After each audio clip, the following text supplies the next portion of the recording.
네, 안녕하세요. 신약교회사 30번째 시간. 오늘은 28장 대배교에 대한 내용을 살펴보도록 하겠습니다.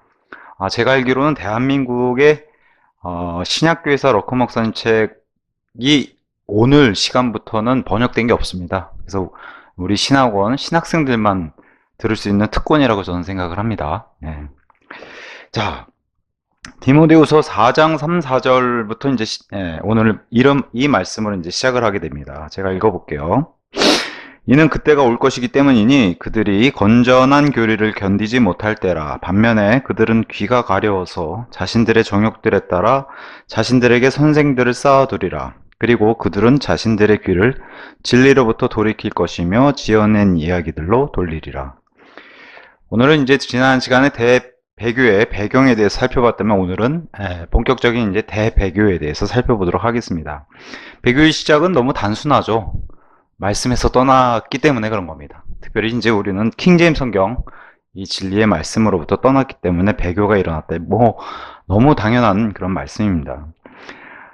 찰스 다윈의 진화론자들, 또 예수회, 공산주의, 로마 카톨릭 이런 밀접한 관계는 그리스도의 심판석에서 낱낱이 밝혀질 것이다. 그렇게 러커 목사님은 얘기를 했습니다.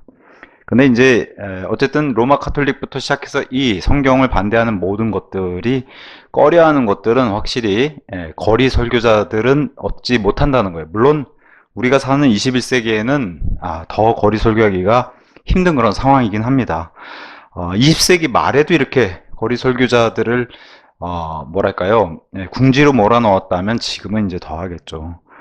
어쨌든 거리 설교자들을 쫓아내거나 죽이기 전에는 통제할 수 없는 게 사실이기 때문에 TV나 라디오나 이런 매체들은 꺼버리면 되지만, 뭐 우리는 이제 SNS까지도 사용 안 하면 되지만 거리 설교자들의 입을 막기 전에는 통제할 수 없다는 게 그게 러커 목사님의 얘기고, 왜냐, 지나가면서도 듣기 싫어도 억지로라도 들을 수밖에 없기 때문에 거리 설교자들의 이 파워는 그렇게 이제 나간다고 생각을 러커 목사님이 했습니다. 20세기 미국에서는 도색 잡지라든가 동성연애, 인종, 낙태, 성도착, 폭력 등에 관해서는 당시에는 그래도 자유롭게 이런 주제들로는 토론을 했나 봐요. 지금은 이런 주제도 토론 못합니다. 21세기에는. 공산주의 진화론, 카톨릭, 사회주의, 인종, 혼혈에 관해 성경을 인용하면, 근데 어떻게 해요? 성경을 이런 주제에 대해서 인용하면 당장 방송에서 축출당하고 만다. 뭐 지금은 앞서 얘기한 주제들도 마찬가지고요. 성경 얘기 꺼내기 전에 주제 자체를 꺼내면 지금은 거기서도 자유롭지 못하죠. 그래서 어쨌든 20세기에 미국은 암흑시대를 재현하기 위해서 인간 중심 사회, 인본주의로 되돌아가고 있는 그런 셈이었는데, 로칸 박사님은 이 인문주의, 진화론, 공산주의를 무조건 받아들여야 하는 세 가지, 이들은 종교다, 이렇게 이제 봤습니다. 그래서 이 종교가 맺은 열매는 전쟁을 맺었고 또 노예와 빈곤, 갈등 외에 어떤 열매도 맺지 못했는데, 이 열매들은 과거 로마 카톨릭이 맺은 열매와 동일했다, 이제 이렇게 얘기를 했습니다. 보통 이제 우리가 뭐 신본주의를 벗어난 인본주의 이렇게 얘기하는데, 그것과 비슷한 단어로 또 인문주의란 단어를 많이 쓰죠. 요새도 많이 씁니다. 21세기에도. 인문주의란 인간의 존재를 중요시하고 인간의 능력과 성품, 그리고 인간의 현재적 소망과 행복을 무엇보다도 귀중하게 생각하는 정신. 이게 이제 우리나라 한국 현대문학 대사전의 정의예요. 인본주의랑 거의 비슷하죠. 어쨌든 인간 중심의 그런 단어를 정의를 이렇게 했습니다. 그래서 20세기에도 인문주의 선언을 이렇게 했다는 거예요. 엥겔스, 마르크스, 레닌 사상에 기초한 것으로, 인문주의 자체가요, 이 선언에 따르면 우주는 스스로 존재하고 영원하며 창조된 것이 결코 아니라고 이미 1933년도 인문주의 선언에서 이렇게 밝혔고, 물론 세상이 스스로 밝혔던 그 연력학 제1법칙에도 어긋난다는 거예요. 에너지 보존 법칙. 여기에도 어긋나는데, 어쨌든 이렇게 주장해서 이게 이제 먹혔죠, 일종의. 자, 이 인문주의 선언과 정반대로 정면으로 부딪히는 게 바로 당시에 이제 대부흥, 대각성을 이루었던 무디, 토레이, 집시 스미스, 빌리 선데이, 밥 존스 시니어, 샘 존스, 찰스 피니 등의 사역은 해로운 것이다. 환상에 불과하다는 생각을 유포하기 위해 작성된 것이다. 아예 그냥 인문선언에 이렇게 이제 1973년도 9월 10월호에 이렇게 이제 냈다고 합니다. 그래서 모든 윤리는 상황에 따라 유동적이라고 선언했고, 뭐 지금 우리가 얘기하는 상대주의처럼 틀린 게 아니라 다른 거야 라는 그런 주장처럼, 즉 확정된 도덕법은 없으며 지구상에 있어 최종 권위는 인간의 지성. 일단 성경이 벌써 이 자리에서 벗어났죠. 그리고 천년왕국, 소위 말해 기독교인들이 주장한 천년왕국은 기술, 교통, 통신의 발달로 이룩할 수 있다는 것. 여기에 이제 사람의 힘으로 요게 들어가죠. 예수님 없이도. 그래서 결론은 인류가 할 수 있는 유일한 것은 힘을 합쳐 노력해서 유토피아를 이룩하는 것. 이걸 결론에 다다랐다는 거예요. 인문주의의 결론이 바로 이렇게 난다는 겁니다. 그리고 지금도 많은 사람들이 이렇게 될 줄 알고 되는 것처럼 다 힘을 합쳐서 이 방향으로 가는 것처럼 그렇게 보이죠. 세상 눈에는. 이것이 토마스 알더스 헉슬리 형제가 가르쳤던 무신론 그 이론하고 동일하다는 거예요. 그래서 성경, 경배, 기도 등을 대체시키기 위해서 사회복지란 이름으로 또는 뭐 사회복음이란 이름으로 무슨 짓이든 할 수 있게 되었다는 거예요. 어쨌든 성경을 못 보게, 경배하지 않게, 기도를 드리지 않게 그 자리를 다른 것으로 채우게 만들었다는 거예요. 이게 바로 첫째 명령, 하나님의 사랑, 하나님을 사랑하라는 명령을 건너뛰고 이웃을 사랑하라로 이제 그냥 건너뛰면 이제 이런 결과들이 나오는 거죠. 그래서 사회복지에 동의하지 않는 사람들에게는 감옥, 살상, 그리고 강제 수용소를 의미할 뿐. 여기 안 따르면 다. 근데 이게 좋은 것 같아도 어쨌든 전체주의라는 거예요. 안 따르면 다 이런 것들이 뒤따라오고, 진정한 인문주의자들은 자신들의 반대자들을 고문하면서 사회복지를 위한 행동 개조일 뿐이라고 주장할 것이다. 다 좋은 게 좋은 거고 우리 잘하자고 이렇게 하는 건데 왜 안 따르냐고 그렇게 얘기하는 거죠. 사실 이런 배경에는 누가 이런 모습을 가장 많이 보였어요? 로마 카톨릭. 행동 개조란 실상은 굶주린 구타, 정기 충전 및 세뇌 교육을 의미한다. 이런 방식을 사용해서라도 행동 개조를 해서 사회복지를 위한 이런 개선으로 나아가자는 거예요. 마치 로마 카톨릭이 이런 좋은 결론을 내기 위해서 과정은 희생되듯이 목적은 수단을 정당화한다. 그것과 동일한 이런 모습을 보인다는 겁니다. 모든 공산주의자, 사회주의자, 국제사회주의자 그리고 인문주의자들은 후천년적, 두 가지 다 동시에 가는 거예요. 이 후천년적 이론 자체가 지금 없어진 게 아니라 후천년적 아니면 무천년설, 후천년설이 같이 간다는 거예요. 이런 사고방식을 여전히 갖고 있다는 거예요. 성경은 물론 전천년설을 주장하죠. 참 지금 와서 많은 개신교의 유명한 우리 대한민국의 목사님들도 이 전천년설, 후천년설, 무천년설 이게 뭐가 중요하냐고 그렇게 주장하신 분들이 간혹 계신데, 생각보다 중세의 역사 가운데서는 이 이론 가지고도 많은 성경대로 믿는 사람들이 순교를 당했습니다. 그래서 아무것도 아닌 게 아니고 굉장히 중요한 그런 교리입니다. 그래서 인간은 예수님이 다스리시느냐 아니면 사람이 이룩하고 예수님이 오시거나 아니면 심판하시느냐, 엄청난 교리의 차이를 보입니다. 물론 대환란을 통과하게 된다는 그런 비성경적인 교리도 이런 데서 탄생하게 되고요. 그래서 인간은 하나님께서 멈추게 하실 때까지 계속해서 퇴보한다. 전천년설을 주장하고 예수님이 오시기 전에는 모든 것이 회복되지 않고 퇴보한다. 연력학 제2법칙하고도 연결이 되는 그런 성경의 진리가 얘기를 하고 있습니다. 자, 인문주의자에게는 인간 자체가 목표와 목적이 되어버렸다. 특히 말세의 징조에 대해서 성경이 뭐라고 얘기해요? 자기 자신을 사랑하고, 그지? 이게 가장 높은 정점을 찍는 게 바로 말세의 그 징조입니다. 인문주의자, 인본주의자들이 이런 걸 목표로 두고서 사람들 속인다는 거죠.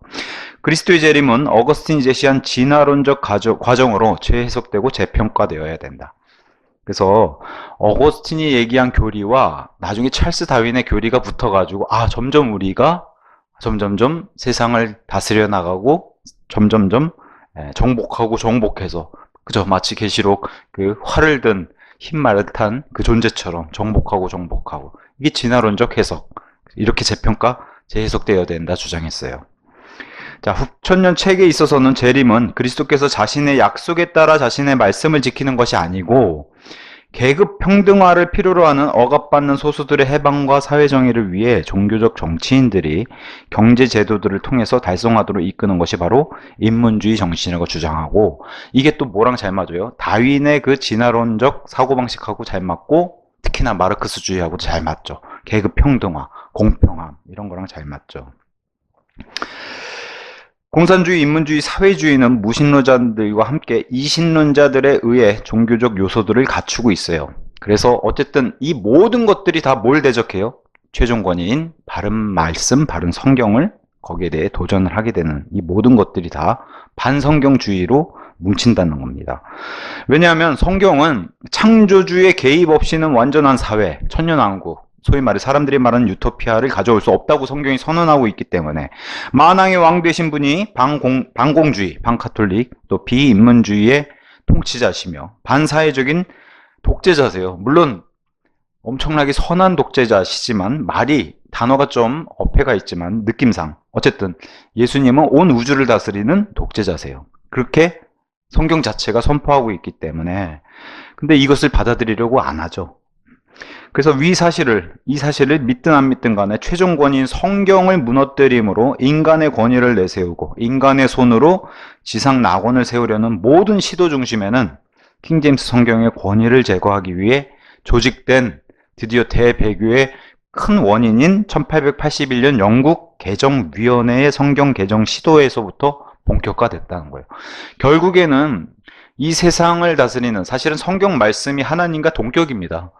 이것을 무너뜨리면 하나님의 권위가 떨어지는 거죠. 그러면 사람들은 다른 곳에서 이 자리를 대체하는, 그래서 결국에는 이게 근본이고 뿌리기 때문에 여기를 공격하는 거죠. 그래서 여기에 큰 역할을 했던 게 바로 1881년 영국 개정위원회 성경 개정 작업이었다는 거예요.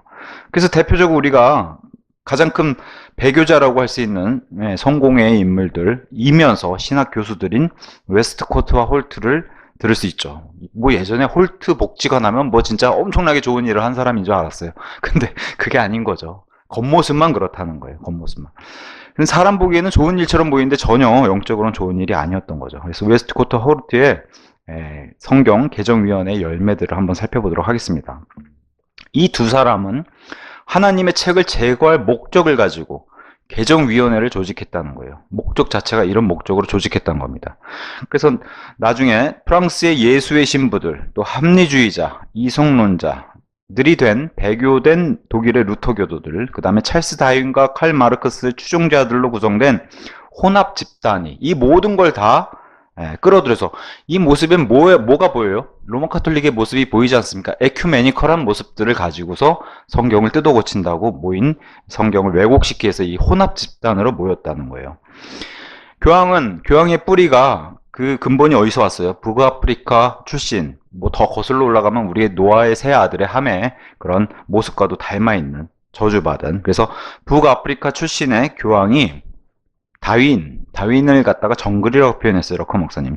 다윈의 정글과 마르크스의 경제제도, 이걸 하나로 묶는다면 혼혈된 동물들을 충분히 다스릴 그 동물원의 주인으로 교황이 하나의 세상을 추구한다. 이렇게 이제 지금도 추구하고 있고 앞으로는 이 세상에 온다는 겁니다.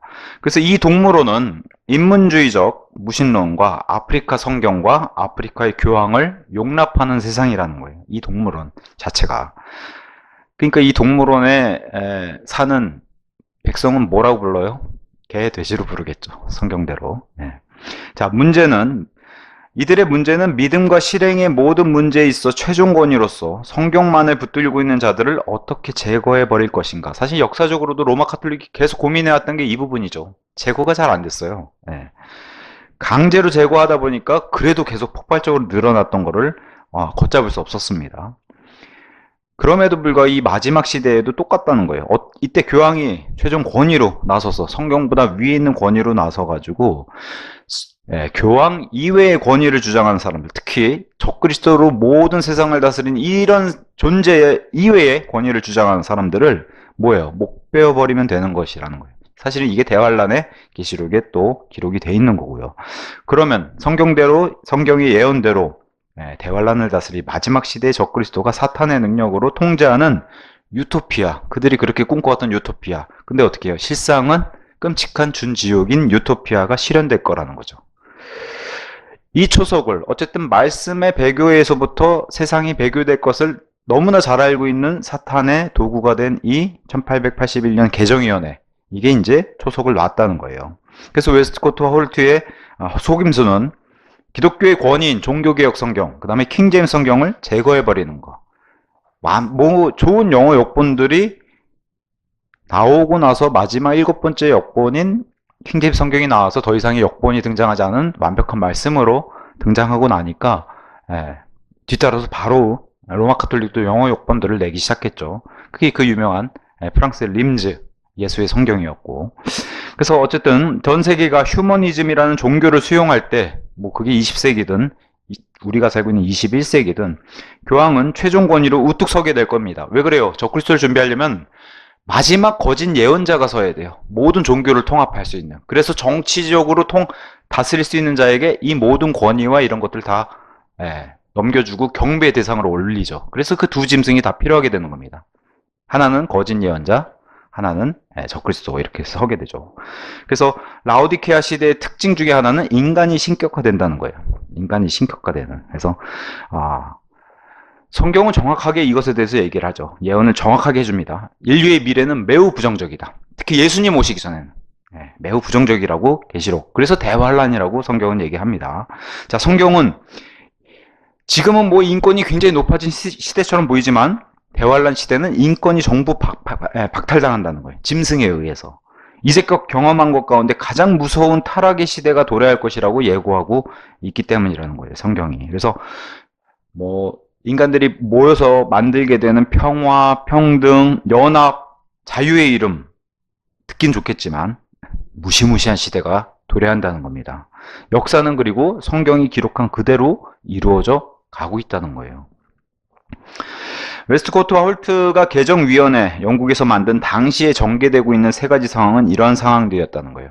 미국에서는 많은 주들이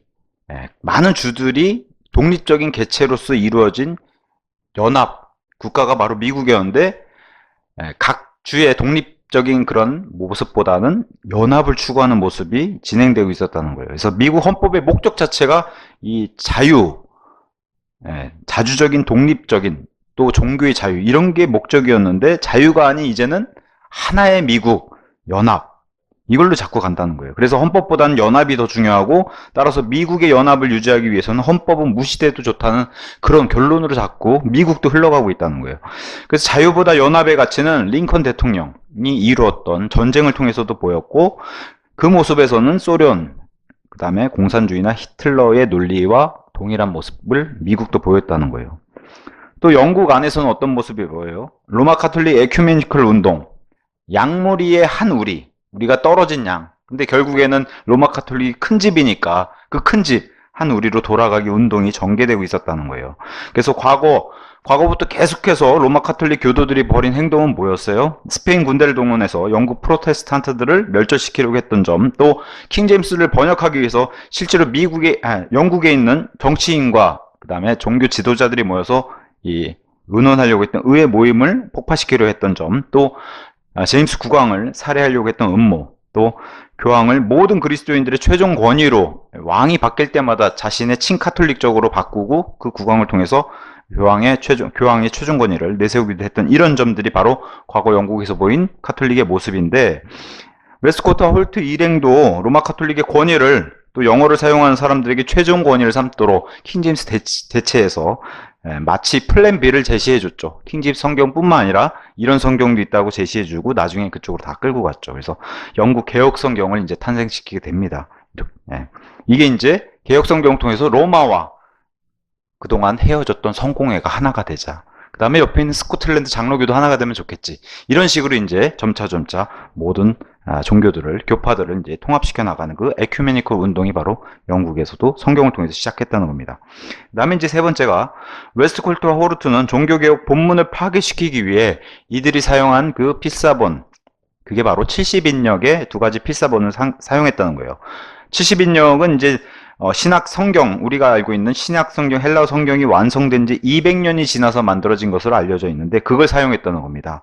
그래서 70인역엔 다 알다시피 신구약 외에 외경들을 담고 있는 그런 역본이었고, 정경의 일부로서 이런 것들을 중간에 무슨 부록으로 했던 게 아니라 일부로 72년에 포함되어 있고, 또 라오디케아 시대의 성서 공예들과 기독교 대학들이 사용하는 넷을, 알란드, 메찌거, 니다에 부패된 헬라어 필사본들에도 다음과 같은 뿌리가 다 같기 때문에, 알렉산드리아 사본들이기 때문에 누룩들이 들어있다는 거예요. 그래서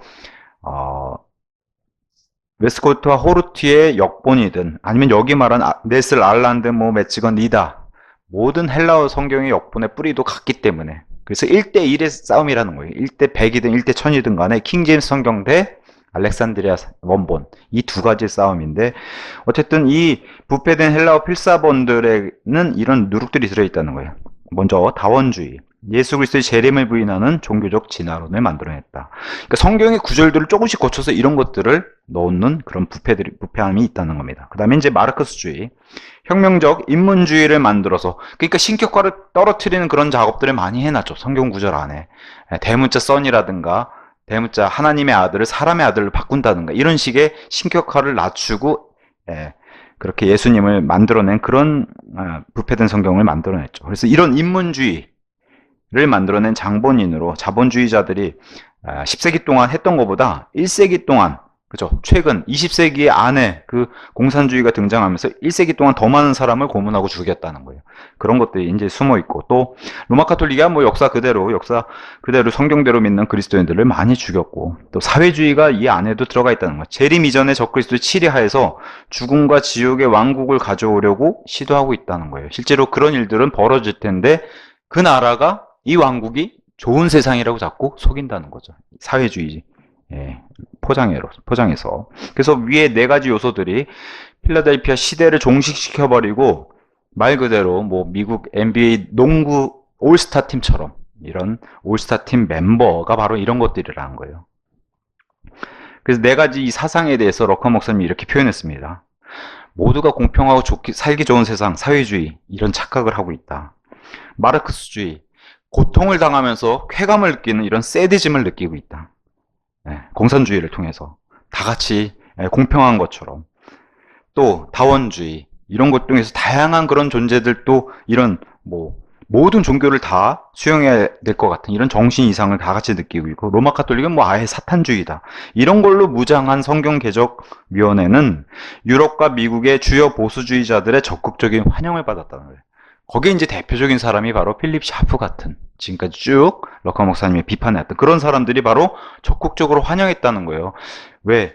마음 깊숙이 킹제임스 성경은 싫고 대안이 등장했으니까 박수를 치면서 환영하는 거죠. 박수를 치면서. 그러니까 이런 배교의 시작은 멀리서 찾는 게 아니에요. 이교도들에서 나오는 게 아니라 이 안에서 믿는다는 사람 안에서 누룩이 발생하고 부패함이 발생해서 자꾸 퍼져나간다는 거죠. 자, 공산주의, 인문주의, 사회주의 등이 합쳐져가지고 그리스도 몸 안에서 큰 배교가 발생했다는 거예요. 이 배교는 사실 외부의 압력도 있었죠. 다윈, 마르크스주의 이런 것들도 있었지만 이게 바로 그리스도 안에서 휘청휘청 되는 거죠. 그런데 영향을 받으니까 이 그리스도의 몸된 지체들도 막 흔들어대는 걸로, 그래서 세상으로 나가거나 아니면 부패돼서 올바른 진리들을 아니면 말씀에서 벗어나게 되는 이런 일들을 벌인다는 겁니다. 그래서 큰 배교가 발생했다는 거예요. 우리가 안 믿으면 불신자들이 믿을 수가 없다는 거예요. 우리부터 배교가 일어났기 때문에 이런 문제들이 심각한 문제라고 얘기를 하는 겁니다. 자, 그래서 이런 것들이 어디에 파고들어요? 먼저 기독교 교육, 기독교 대학들에 파고들어서 미친 이 영향은 계산이 불가능하다라고 이렇게 표현을 했습니다. 그래서 얼마나 기독교 대학 안에서 이런 것들을 배워가지고 젊은 설교자들이 얼마나 영향을 받았고, 또 이들이 나가서 이런 것들을 또 퍼뜨리니까 또 다른 누군가는 또 엄청나게 영향을 받는다는 거예요. 결국엔 성경에 대한 신뢰를 계속 떨어뜨리고 권위를 떨어뜨리게 되는 이런 열매들을 맺었다는 거죠. 그래서 웨스코트와 홀트의 이 개정 작업은 굉장히 사악하고 무모한 무지에서 나왔다, 이렇게 이제 표현을 했습니다.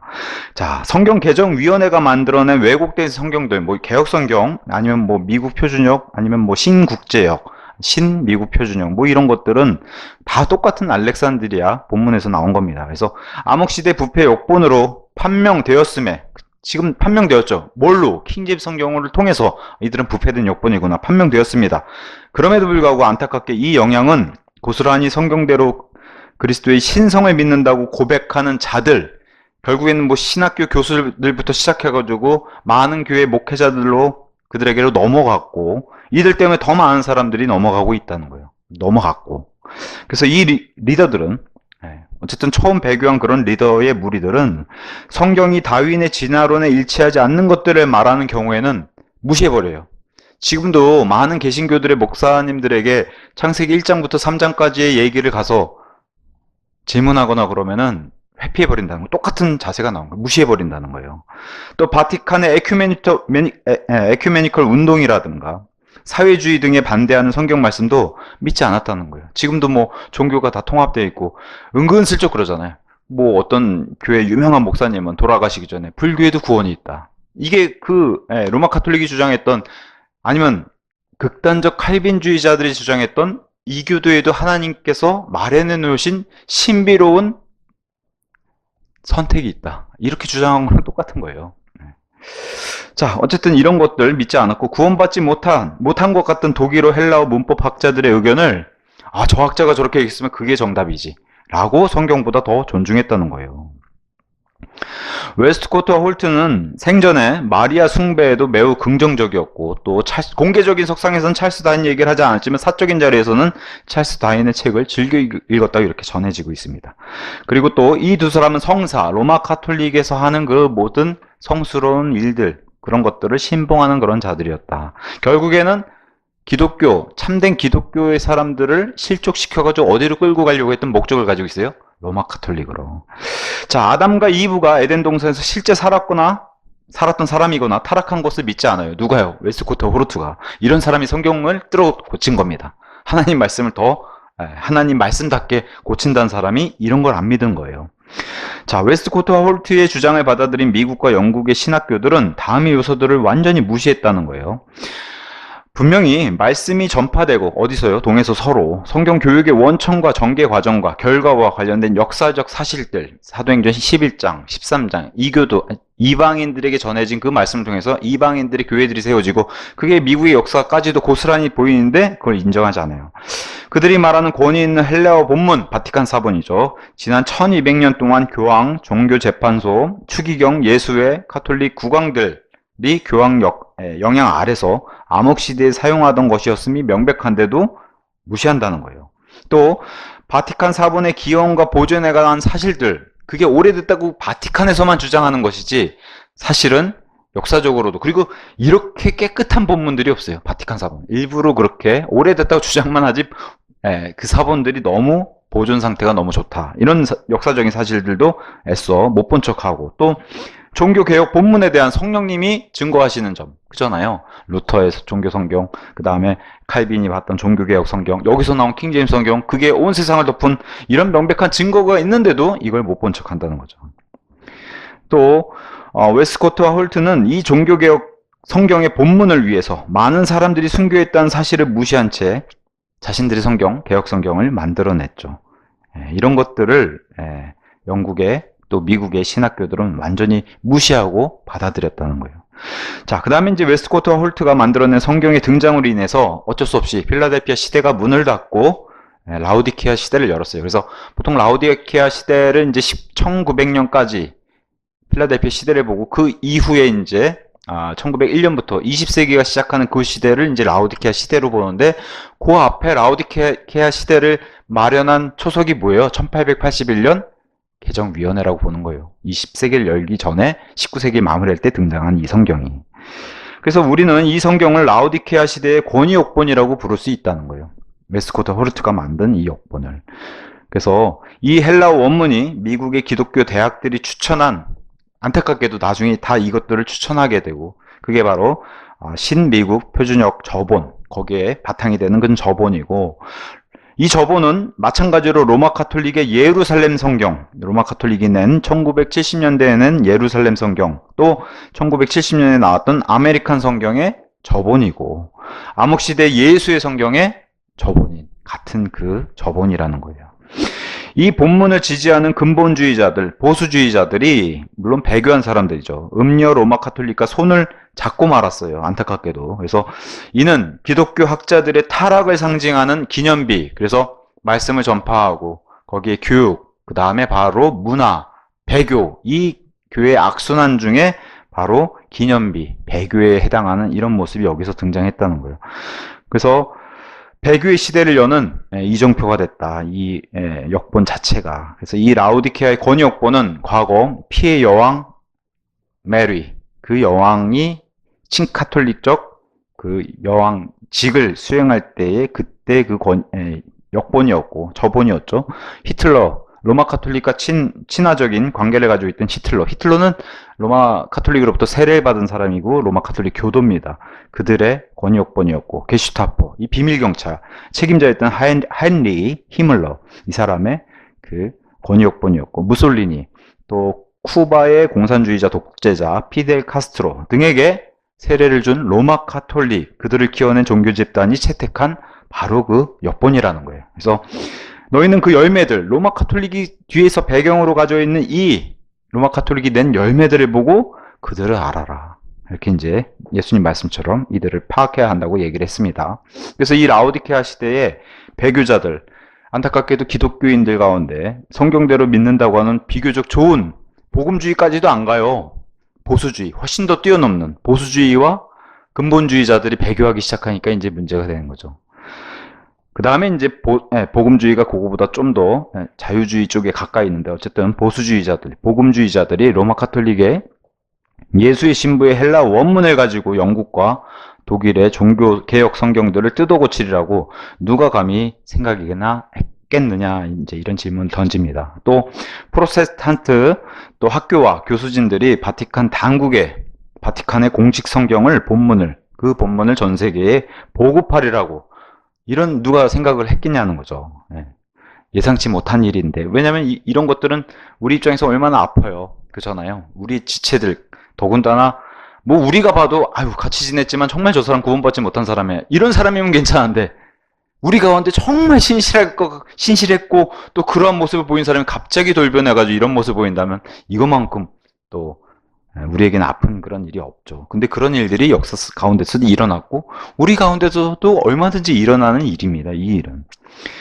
그래서 여기서 가장 치명적인 문제를 보였던 게 바로 교단화죠. 교단이 이런 데 넘어가면은 말 그대로 통으로 다 넘어가게 되니까. 그래서 안타깝게도 뭐 장로교, 다 교단들이 있죠. 성공회, 감리교가 넘어갔고, 침례교단 역시도 침례교단을 이루었던 미국의 침례교단이 배교를 하게 되는 모습을 봤습니다.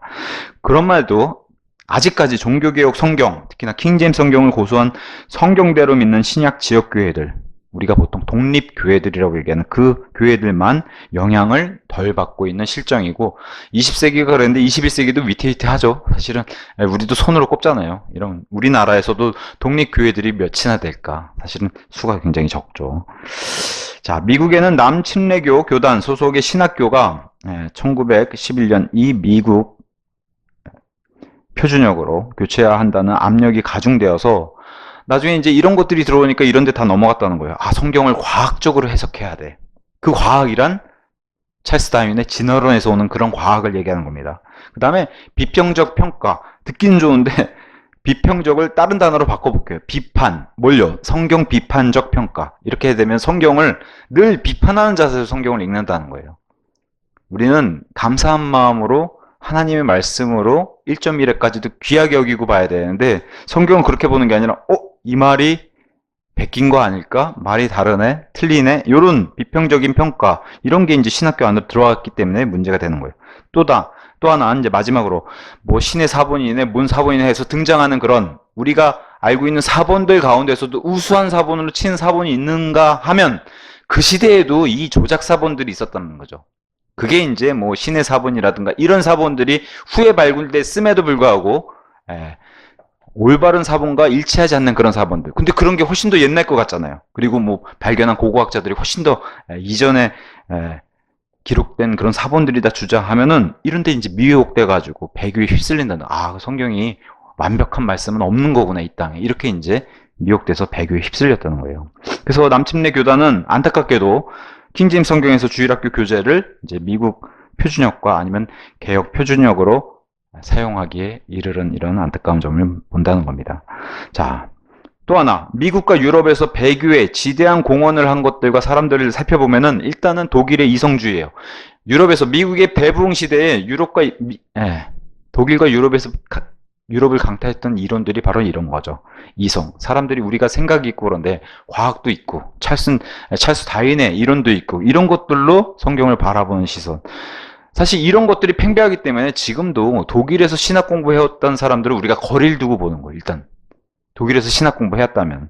왜냐면 자유주의 신학이 이제 너무 팽배해져가지고 루터교는 이미 독일의 루터교는 이미 로마 카톨릭으로 이제 회귀한 지도 오래됐고, 또 이제 이런 고등비평의 아버지 다 독일 사람입니다. 에히호른이란 이런 사람들이 바로 배교에 지대한 공헌을 했다는 겁니다. 또 파울루스라는 이런 사람들은 12사도들은 환각으로 고통받았다. 다들 미쳤다는 거죠. 이런 식의 주장이 실제로 먹힌다는 게 말이 안 되지만 어쨌든 이런 게 먹힌다는 거예요. 또 다른 사람은 모두가 정신이상자는 아니고 오히려 그들은 거짓말쟁이들이야 라고 이제 속이는 거예요. 그래서 그리스도의 죽음, 장사, 부활 이런 신화를 날조해낸 사람들이다 이렇게 주장한. 근데 이게 먹힌다는 거예요. 두 명의 작가가 모세오경을 기록했다. 역사적으로 많은 학자들이 이렇게 주장했는데, 심지어 종교개혁 이후에 한 100년 지난 한 50년 지난 후에 로마 카톨릭의 어떤 사람이 이렇게 주장했어요. 모세오경을 기록한 사람은 5명이다. 이렇게까지 주장했을 정도로. 근데 이런 게 먹힌다는 거죠. 이런 게.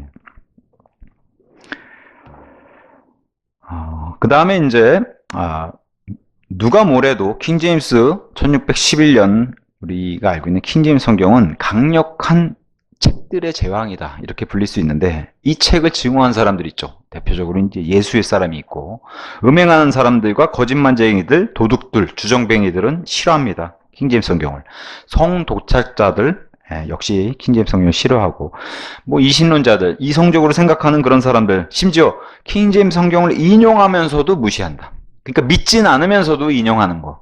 때로는 킹제임스 성경을 인용했다가 때로는 개역 성경을 인용했다가 그런 것들을 좋아하죠. 이신론자들이. 또 20세기 배교한 신학자들은 이 책을 사용하도록 강요받았고, 그러니까 나는 읽기 싫은데 뭐 우리 학교에서 쓰니까 뭐 이런 식인 거죠. 책을 믿지는 않지만 뭐 그래도 우리가 흔히 표현하는 뭐 킹제임스 성경이면 좋은 번역본이야. 사실 우리의 믿음은 여기서 멈추면 안 되죠.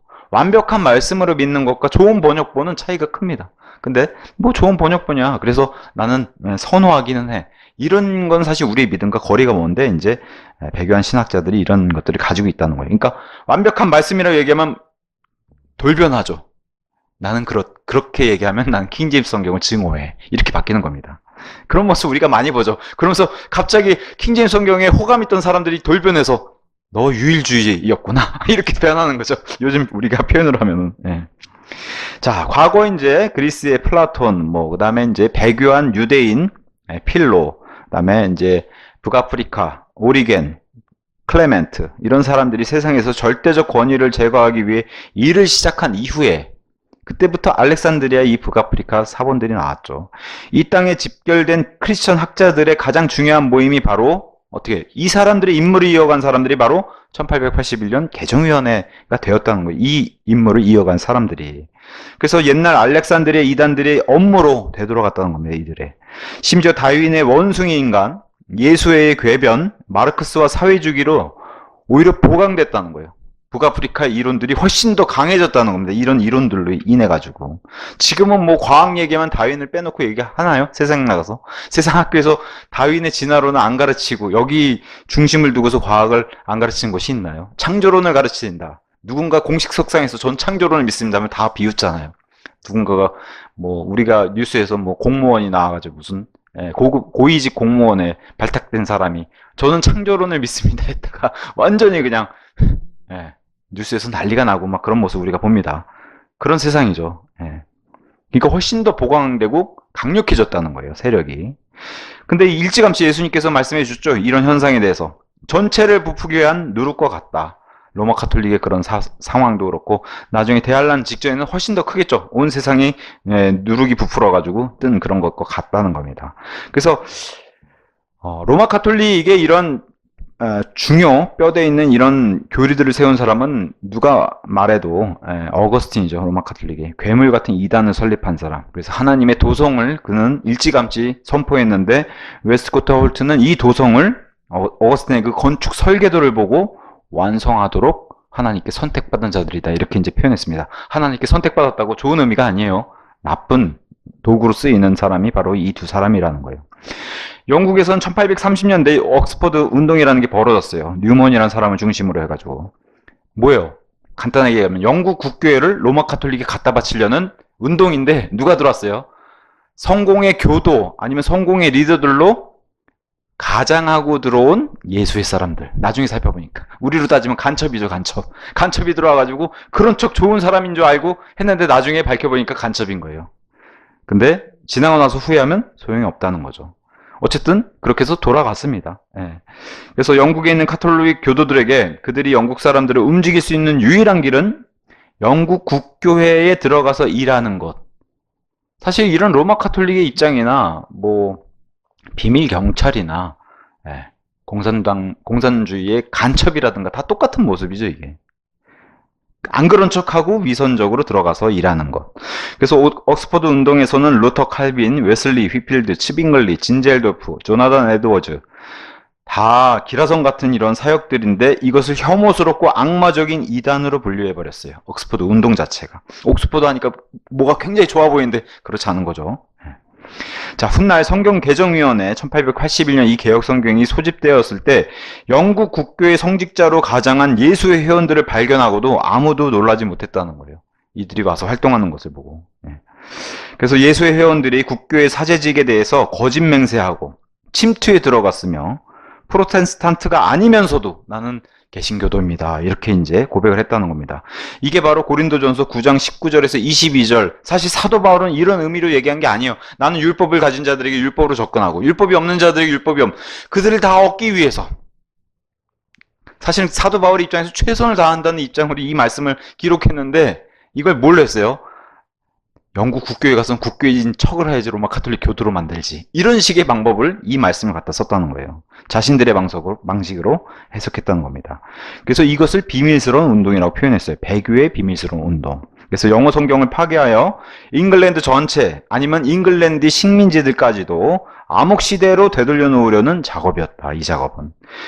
그래서 이 비밀스러운 운동은 또 어디로 침투했어요? 각 기독교 대학교들 안으로 들어가서 이것을 달성시켰다는 거예요.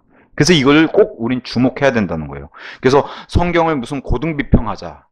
이 말 자체가 성경을 잘못된 점을 찾는다는 시선입니다. 이 자체가. 고등비평의 정의를 이렇게 내렸어요. 역사적, 문화적 맥락, 저자, 출처, 본문의 발달, 보기는 좋아 보이죠. 이런 것들 보고 성경을 더 정확히 알자. 좋은 취지가 아니라 성경을 비판하기 위해서 이런 것들을 본다는 거예요. 자, 1881년 개정위원회는 교황과 다윈, 칼 마르크스와 사회주의 형식과 함께 앉아서 그 파워를 과시했다는 거예요. 그래서 예전에는 폭력적인 정부를 폭력을 써서라도 정부를 전복시켰다면 이제는 조금씩 점진적인 그 열매를 지금 이런 개정위원회로 본 겁니다. 열매를. 그리고 이 열매는 계속해서 진행 중이에요. 어디까지? 대환란의 저 마지막 마귀, 사탄의 왕국까지 점진적으로 계속 진행 중이라는 거예요. 이런 방법을 이제는 사용한다는 겁니다. 로마 카톨릭이. 자, 20세기 성서 공회들. 역시 사랑한 부패된 그 헬란 원문은 사회주의자들, 웨스트코트와 홀트의 배교한 성경회 교도들, 성경을 거부한 보수주의자들, 오리겐, 어거스틴 같은 또 예수의 성직자들, 원숭이 인간 찰스 다윈 이런 표현했어요. 실패한 건달 칼 마르크스, 무어한 교황의 공동 작품이다. 20세기 성서공회들 사랑한 이 헬라 원문은 자, 이 괴물로부터 나온 미국 표준역이라든가 신표준역 같은 경우는 밥존스 대학, 달라스 신학교, 플러 신학교, 휘튼 대학, 펜사콜라 크리스천 대학, 무디 성경연구원 등의 학교들과 교수진들에 의해서 미국 젊은 사역자들이 영향을 받고 있다. 어떤 사람들은 어떤 학교는 킹제임스 성경 쓰던데요? 맞아요. 쓴 학교들도 있어요, 여기. 근데 뭐예요? 좋은 번역본으로 인정하는 건가? 아니면 완벽한 말씀, 유일한 말씀으로 인정하는 건가? 들어가 보면은 유일한 말씀에서 조금씩 다 비껴난다는 거예요. 러커 박사님이 지적하는 건 바로 그런 거예요. 유일한 최종 권위를 인정하는가? 아니면은 그냥 오랫동안 사용한 성경이기 때문에, 아니면 좋은 번역본이기 때문에 쓰는 건가? 이건 차원이 다른 문제라는 거죠. 일반적으로 진짜 유일한 반대자들은 독립침례교회 회원들 뿐이라는 거예요. 러커 목사님 관점에서는. 예. 자, 배교자들의 신조. 이걸 읽으면 좀 마음이 불편하지만 성경 말씀을 이렇게 바꿔가지고 러커 목사님 표현을 했어요. 배교자들의 신조. 이렇게 배교자들은 자신들의 형제에 편지를 쓴다는 겁니다. 끝으로 나의 형제들아, 히브리어와 헬라어 학문과 알렉산드리아 철학의 권능 안에서 강건하라. 너희가 성령의 진리를 대항하여 설 수 있도록, 성령을 대항한다는 거예요. 렉시콘, 이건 렉시콘의 뜻은 어휘 또는 어휘집이라는 거예요. 렉시콘과 문법으로 전신 갑옷을 입으라. 왜 그래요? 성경을 고등비평해야 되니까. 자, 이는 우리의 싸움은 성경 변개와 카톨릭 배교에 대항하는 것이 아니라, 한편이라는 거예요. 이들과는 다시 태어남과 구령과 성경대로 믿는 목사들과 전도자들을 이들이 적이라는 거죠. 대항하는 것이기 때문이니라. 그러므로 너희는 교사의 권위를 발휘하도록 불신의 모든 장소를 취하라. 그렇게 해온 것을 계속 그렇게 하라. 그러므로 넷을과 메이첸으로 너희의 허리띠를 두르고 오리겐과 유세비우스의 흉갑을 붙이고 파괴적 비평에 준비한 곳으로 너희 발에 신고 모든 것 위에 로버슨과 웨스트의 방패를 가짐으로써 능히 너희가 신약 성경의 모든 구절을 변개시킬 수 있을 것이다. 또 렌달과 홀트의 투구와 성령의 검, 그들의 성령의 검은 뭐죠? 바티칸 필사본을 가지라. 이게 배교자들의 신조라고 이렇게 모르겠어요. 좀 씁쓸하지만 러커 목사님의 좀 유머 아닌 유머인 것 같습니다. 어쨌든 영국의 이러한 대배교를 출발로 해서 이 영향을 고스란히 미국이 받았다는 거예요. 그래서 영국의 대배교로 미국이 이제 나무 꼭두각시 그 행렬을 쭉 생산해냈다. 이렇게 이제 결말을 맺었습니다. 그래서 이번 시간 여기까지 하고 마치도록 하겠습니다.